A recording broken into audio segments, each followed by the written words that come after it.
Okay, students, in this video we're going to look at how to add a simple key and door. So it doesn't literally have to be a key and door, though my example will use one, but basically some sort of collectible you have to pick up to get past some sort of obstacle.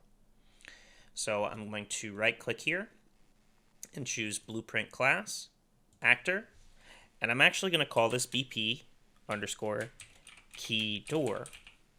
Now we could make these separate blueprints. We could also make them store a variable in the character or store a variable in the level. I like to, as always, with all these examples we've made, make a blueprint we can use multiple times in multiple ways. So I'm going to make them as one blueprint together that all works together. So we're going to double click to go in it. I'm going to add some components here. I'm going to add a static mesh, and I'm going to name it immediately door. Come over here and grab whatever's going to be my door object. In this case, I'm going to use the secret door that comes built in with the pack I'm using.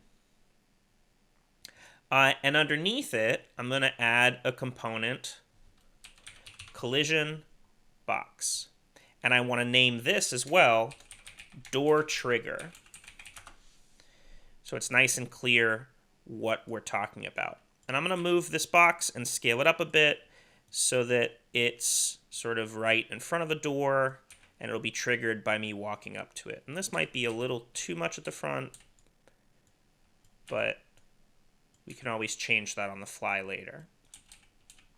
Now I'm going to go back up here and choose my default scene route and add another static mesh, calling this one key, and add another collision under the key, this time sphere collision. And if you end up having one of these things in the wrong place, you can drag it to move it around and tell it what you want it to be a child of. What you want is a door with a trigger child of a collision, and we want key, and I'm going to rename sphere here into key trigger. You notice it doesn't let me name them the same thing. Be careful if you drag, you don't want it to become the root. We want to keep our default root separate. I'm going to grab key, and I know in this pack, power up 3 is the key. And I'm going to move the key over so that it's not near our root. It's going to be like in front of the door here.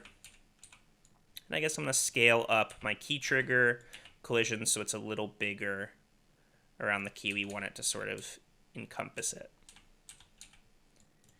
Now I'm going to head to the event graph. For now, I'm just going to move off to the side here. And I'm going to pull off the key trigger here. I'm going to right click and add a begin overlap for our key trigger. As usual, cast to our third person character. And what do we want to happen here? Well, the first thing I want to do is click this little plus sign down in the lower left and create a new variable. I'm going to call this key question mark. It could also be has key, collected key, whatever. This is its variable type, and it's a Boolean. And if I compile, you can see on the right side that it is just a true or false. So by default, it is unchecked, meaning false, and I can make it true. That's what we want. It starts as false. And I'm going to drag here from key into my event graph, and I'm going to choose set key, because if I pick up the key, we want to set key question mark to true. Then we have to get rid of the key. So I'm going to drag key here into my event graph and pull off of this and type the word destroy. We're going to destroy the component. And while we're at it, let's also destroy the trigger of the component and put it in the same node. So this is all of our work about key.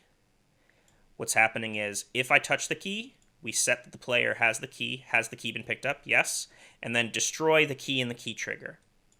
I'm going to select all of this node, and I'm going to press C on my keyboard, which lets me put a little comment here. And I'm going to call this key pickup, which just labels it, says what's going on. And now if I grab this little comment box, it moves all my code around to keep everything clean and organized. I'm going to go to my door trigger, right click, add event, begin overlap, give myself some space, Again, cast to the third person character.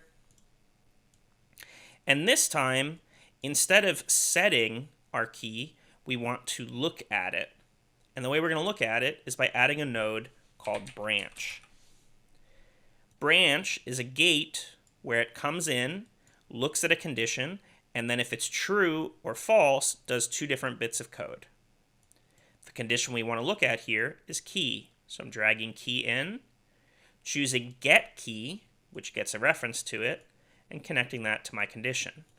So now this gate says, hey, do they have the key? If false, do this. If true, do this. If true, what we want to do here is get rid of the door. So we could, much like we did up here, destroy the door component and the door trigger, but I could also just destroy the whole thing, because at this point, we've already gotten rid of the key, and then we'll get rid of the door afterwards.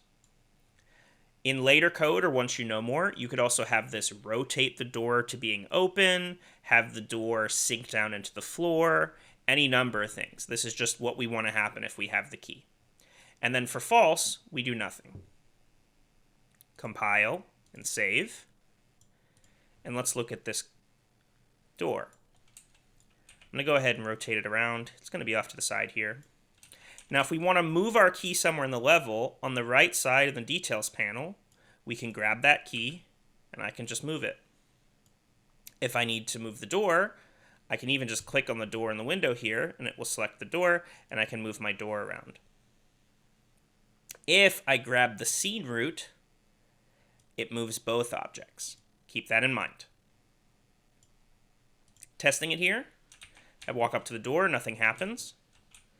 Later on, we could add code here so that words pop up and say you have to find the key, or a noise like an But for right now, I'm just going to go, and if I walk to the key, I can pick it up. If I walk back to the door, it goes away.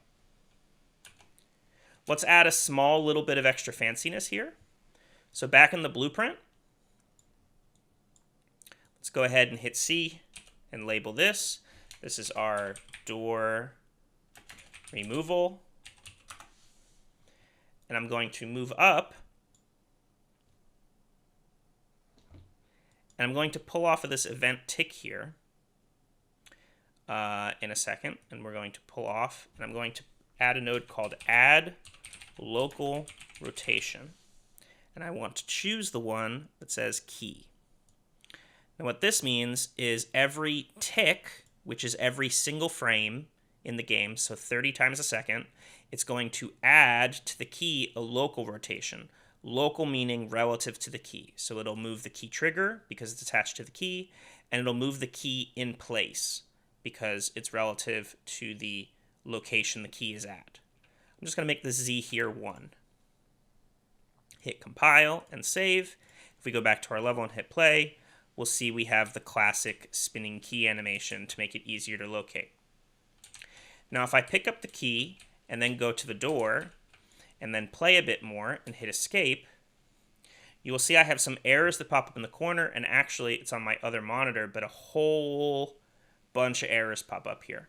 And it's all the same error. This says attempted to access key via property key, but key is not valid pending kill or garbage. Add local rotation. So you can sort of read this to find out what's going on.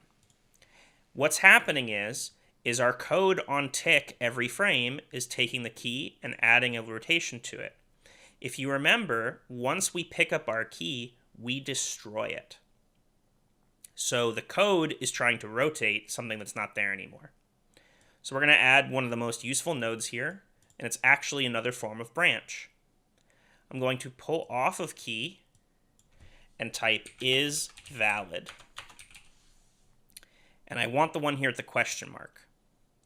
This is a special type of branch that instead of asking, hey, do you have the thing, true or false? This is asking, hey, is this thing still in existence? Is it valid? If it is valid, rotate it. If it's not valid, do nothing. Now, you won't have that bug anymore. Walk over here. Here's our spinning key. I can pick it up. I can kill the door. And if I hit escape, no bugs. Now, the best part about this is you can have multiple keys and multiple doors in a level because of this. So if I bring another one in, they look the same. But like anything else in Unreal, we can always make edits on the fly to our blueprint. All I would do here is go to my key object and change its material. Let's try red. Let's put plastic red key.